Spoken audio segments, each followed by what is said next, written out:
Hello guys, welcome to Souji small kitchen. ఈ రోజు ఎమ్మి వడియాలతో మీ ముందుకు వచ్చేసానండి. సమ్మర్ వచ్చిందండి, ఇక వడియాలు పెట్టుకోవాల్సిన టైం కూడా వచ్చింది. ఈ సమ్మర్లో మనం వడియాలన్నీ పెట్టుకొని ఒక డబ్బాలో స్టోర్ చేసుకొని వేడి వేడి అన్నంలో ఈ వడియాలు పెట్టుకొని తింటే ఎంత బాగుంటుందండి, చాలా బాగుంటుంది. ఇప్పుడు మనం చేసుకున్న వడియాలు వచ్చేసి బూడిద గుమ్మడికాయతో చేసుకున్న వడియాలండి. చాలా బాగుంటాయి, టేస్ట్ అండ్ హెల్త్ కూడా చాలా మంచిదండి బూడిద గుమ్మడికాయ. మీరు కూడా ట్రై చేయండి. ఇలా బూడిద గుమ్మడికాయ తెచ్చుకొని మంచిగా ఫ్రెష్ బూడిద గుమ్మడికాయని ఇలా తెచ్చుకొని మంచిగా చిన్న చిన్న పీసులాగా కట్ చేసుకోండి.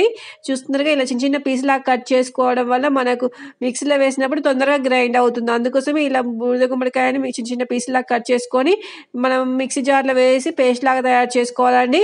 ఈ మనం జ్యూస్ కూడా తయారు చేసుకొని తాగొచ్చు అండి. బూడిద గుమ్మడికాయ హెల్త్కి చాలా మంచిది. ఈ రోజులలో చాలా మంది బూడిద గుమ్మడికాయ జ్యూస్ తాగుతున్నారు. మీరు కూడా తాగితే ట్రై చేయండి ఒకసారి. మన ఛానల్లో ఒకసారి చూపిస్తాను ఎలా చేసుకోవాలో జ్యూస్ కూడా. ఈ రోజు మాత్రం వడియాలు చూసుకుందాం, సమ్మర్ కాబట్టి. అలా మొత్తం మనం పేస్ట్ లాగా తయారు చేసుకున్న తర్వాత దాంట్లో వాటర్ మొత్తం మనం తీసేసి ఇలా మొత్తం గట్టిగా పేస్ట్ మొత్తం ఒక సైడ్, వాటర్ మొత్తం ఒక సైడ్ చేసుకోవాలండి. అలా చేసుకోవడం వల్ల మనము వడియాలు పెట్టుకోవడం ఈజీ అవుతుంది. బూడిద గుమ్మడికాయతో వడియాలు అంటే చాలా కష్టము అనుకుంటాం, కానీ చాలా ఈజీ ప్రాసెస్లో చేసుకోవచ్చు అండి. ఇప్పుడు నేను చెప్పిన ప్రాసెస్లో చేసుకోండి, చాలా అంటే చాలా ఈజీ ప్రాసెస్. అసలు ఈ వడియాలు మనం ఒక్కసారి స్టోర్ చేసి పెట్టుకుంటే సంవత్సరం మొత్తం నిల్వ ఉంటాయి. మనం ఎప్పుడు కావాలంటే అప్పుడు వేయించుకొని తినొచ్చండి. ఎంత బాగుంటాయో అంత బాగుంటాయి.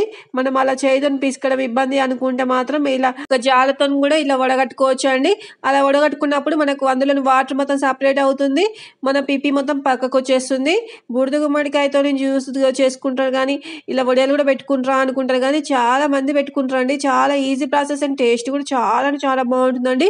మనం ఏదైనా సాంబార్ చేసుకున్నప్పుడు, పప్పు వండుకున్నప్పుడు ఈ వడియాలు నంచుకొని తింటే ఎంత బాగుంటుందో అంత బాగుంటుంది. ఇందులో గింజలు కూడా తీయాల్సిన అవసరం లేదండి, గింజలతో సహా మనం వడియాలు పెట్టుకోవచ్చు. అలా ఆ పిప్పిని మొత్తం మనం ఒక గిన్నెలో స్టోర్ చేసుకొని నైట్ మొత్తం ఫ్రిడ్జ్లో పెట్టుకోవాలండి.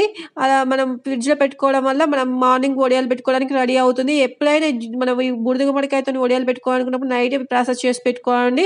నైట్ చేసుకొని మార్నింగ్ వడియాలు పెట్టుకోవాలి. ఆ జ్యూస్లో మనం మంచిగా ఇలా పెసరపప్పు, పొట్టుపప్పు తీసుకోవాలండి. పొట్టుపప్పు తీసుకుంటే చాలా బాగుంటుంది, హెల్త్ కూడా చాలా మంచిది. అందుకోసం ఈ పొట్టుపప్పుని మంచిగా ఇందులో వాటర్లో నానబెట్టుకోవాలి. మన వాటర్ వేస్ట్ అవ్వదు, బూడిద గుమ్మడికాయది పిప్పి కూడా వేస్ట్ అవ్వదండి. అన్నిటితో మనం వడియాలు పెట్టుకోవచ్చు. అందుకోసమే ఆ వాటర్లో మనం మంచిగా పెసరపప్పుని నానబెట్టుకోవాలి. ఇలా నానబెట్టుకున్న తర్వాత మార్నింగ్ మూత తీసి చూస్తే ఇలా మొత్తం వాటర్ మొత్తం ఆ పెసరపప్పు మొత్తం పీల్ చేస్తుంది. చూస్తుండగా కొంచెం కూడా వాటర్ అనేది లేదు, అలా వాటర్ మొత్తం పీల్ చేస్తుంది. కొంచెం జిగురుగానే ఉంటుంది మార్నింగ్ చూసినప్పుడు. అలా జిగురుగా ఉన్నప్పుడు మనం అనుకుంటాం ఏంది ఇది జిగురుగా ఉంది అనుకుంటాం, కానీ అలా మొత్తం వాటర్ పీల్చుకోవడం వల్ల మనకు జిగురు గ్లాస్ ఇలా ఉంటుందండి, జిగురుగా ఉంటుంది. ఏం పర్వాలేదండి. బూడిద గుమ్మడికాయ జ్యూస్ కాబట్టి నైట్ మొత్తం వాటర్లో నానింది కాబట్టి అలా ఉంటుంది. అలా మొత్తం చూడొచ్చు. అలా నానిన దాన్ని మనం ఇలా పేస్ట్ లాగా చేసుకోవాలి. మరి మెత్తగా చేసుకోకండి, ఇలా కొంచెం కచ్చపచ్చగానే చేసుకోండి పేస్ట్లు. ఆ పేస్ట్లో మనం చేసుకునేటప్పుడే కొంచెం పచ్చిమిర్చిని కూడా పేస్ట్ చేసుకుని అందులో వేసుకోండి.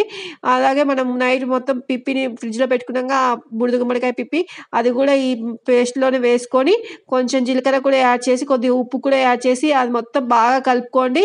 జీలకర్ర, ఉప్పు అండ్ మనం బూడిద గుమ్మడికాయ పేస్ట్ అండ్ వాటర్లో మనం రుబ్బి పెట్టుకున్న ఉంది కదండి పెసరపప్పు, అది కొంచెం సాల్ట్, ఇవన్నీ బాగా మొత్తం మనం పేస్ట్ చేసుకున్న తర్వాత ఇలా వడియాల్లాగా పెట్టుకోవాలి. ఒక కాటన్ క్లాత్ని ఇలా మంచిగా కింద పరుచుకొని లేకపోతే ఏదైనా డాబా పైన పరుచుకొని ఎండలో ఇలా మంచిగా వడియాలు చూస్తున్నారుగా చిన్న చిన్నగా వడియాలు పెట్టుకోండి.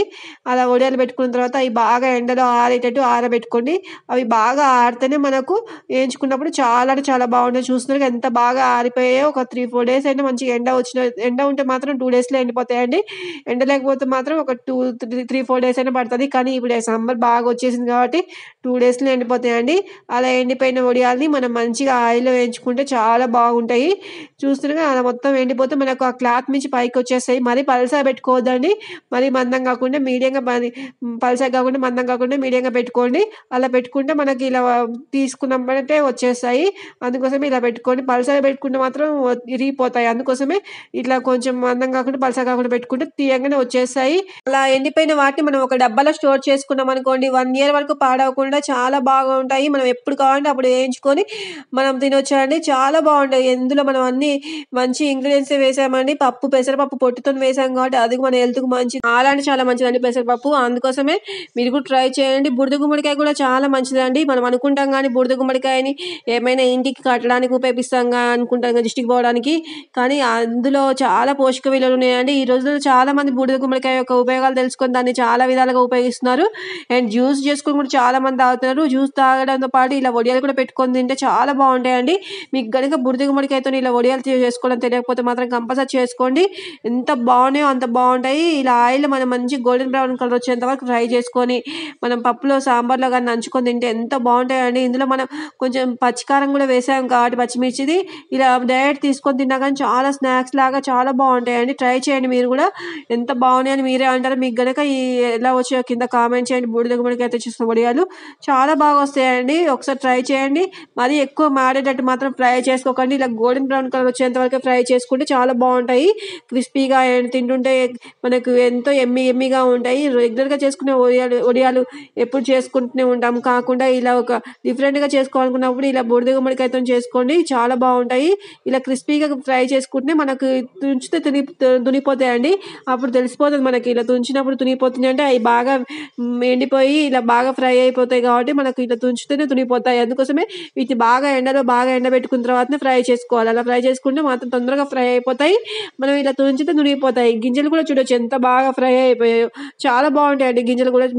మీరు అనుకోవచ్చు గింజలతో చేసుకుంటే వడియాలు ఏం బాగుంటాయి అని చెప్పి, కానీ చాలా బాగుంటాయి. అవి కూడా క్రిస్పీగా తింటుంటే మంచిగా అదొక ఫ్లేవర్లో ఉంటాయండి. మీరు కూడా ట్రై చేయండి. మీకు కనుక మా ఛానల్ నచ్చినట్లయితే లైక్ చేయండి, షేర్ చేయండి, అలాగే సబ్స్క్రైబ్ చేసుకోవడం మర్చిపోకండి.